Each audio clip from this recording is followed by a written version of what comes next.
Welcome in my show popular academy biology. आज हम लोग बात करने वाले हैं पॉपुलेशन जेनेटिक्स से रिलेटेड न्यूमेरिकल क्वेश्चन की कि पॉपुलेशन जेनेटिक्स से रिलेटेड जो न्यूमेरिकल प्रॉब्लम आती है बायोलॉजी में उन न्यूमेरिकल प्रॉब्लम को कैसे हम लोग सॉल्व करेंगे। तो हम लोग देखते हैं पॉपुलेशन जेनेटिक्स में कैसे न्यूमेरिकल प्रॉब्लम को सॉल्व करते हैं। तो पॉपुलेशन जेनेटिक्स की न्यूमेरिकल प्रॉब्लम को सॉल्व करने के लिए हम लोगों ने हार्डी-विनबर्ग इक्विलिब्रियम में दो इक्वेशंस पढ़ी हैं। हार्डी-विनबर्ग इक्विलिब्रियम में कौन सी दो इक्वेशन पढ़ी हैं? एक इक्वेशन हम लोग ने लास्ट में पढ़ी थी P plus Q is equal to 1. P plus Q is equal to 1. This equation used for allele frequency. allele की frequency अगर किसी भी population में कैलकुलेट करनी है तो इक्वेशन है P plus Q is equal to 1. P is mainly used for frequency of dominant allele and Q is mainly used for frequency of recessive allele. If the value of either P or Q is known, then another value is calculated by using this equation. तो अगर हमको dominant या recessive किसी एक allele की frequency known है तो हम दूसरे एलील की फ्रीक्वेंसी इस इक्वेशन के जरिए आसानी से कैलकुलेट कर सकते हैं। दूसरी इक्वेशन हमारे पास जीनोटाइप की फ्रीक्वेंसी किसी भी पॉपुलेशन में शो करने के लिए है p square plus 2pq plus q square is equal to 1। इस इक्वेशन का इस्तेमाल बच्चों हम लोग तब करते हैं जब हमको किसी भी पॉपुलेशन में एलील की जीनोटाइप की फ्रीक्वेंसी कैलकुलेट करनी होती है। और ये इक्वेशंस दोनों तभी वैलिड होंगी किसी भी पॉपुलेशन में जब उस पॉपुलेशन में कोई म्यूटेशन, कोई जेनेटिक रिकॉम्बिनेशन, किसी भी तरह का नेचुरल सिलेक्शन, कोई भी जीन फ्लो या जेनेटिक ड्रिफ्ट वर्क नहीं कर रहा होगा। हार्डी-विनबर्ग इक्विलिब्रियम कुछ कंडीशंस पे ही वर्क करता है और पॉपुलेशन बहुत लार्ज होनी चाहिए। चलिए हम लोग इसका पहला क्वेश्चन की लैंग्वेज पढ़ के देखते हैं कि किस तरह से इन क्वेश्चन प्रॉब्लम को हम लोग सॉल्व कर सकते हैं। तो an investigator has determined by inspection that 16% of human population has recessive trait. 16% human population में कोई रिसेसिव ट्रेट है।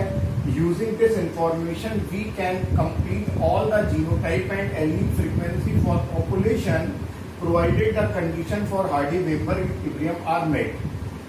Means this numerical problem mainly shows that in a population Hardy-Weinberg equilibrium is valid and its 16% is the given frequency of recessive trait.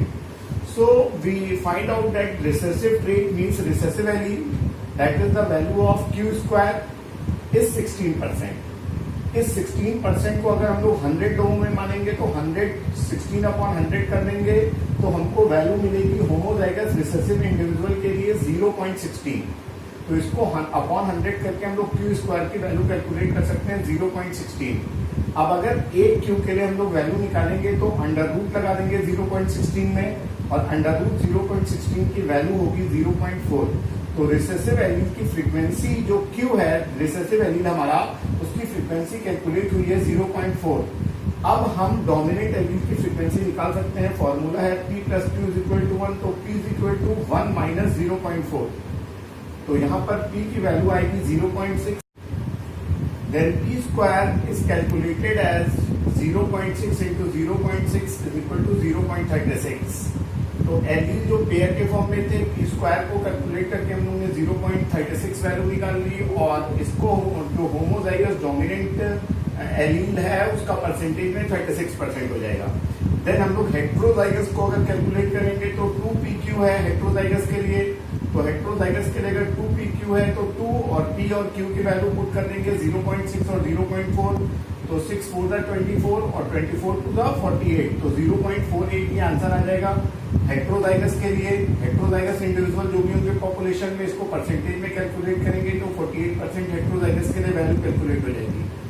इसको हम लोग p square plus 2pq plus q square is equal to 1 के द्वारा भी calculate कर सकते हैं। 1 minus p और q स्क्वायर की वैल्यू को अगर जोड़ेंगे तो 0.52 हो जाएगा।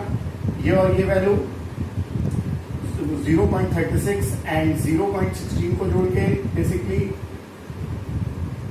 तो 1 में से हम 0.52 माइनस कर देंगे तो 0.48 हो जाएगा हेट्रोजाइगस के लिए।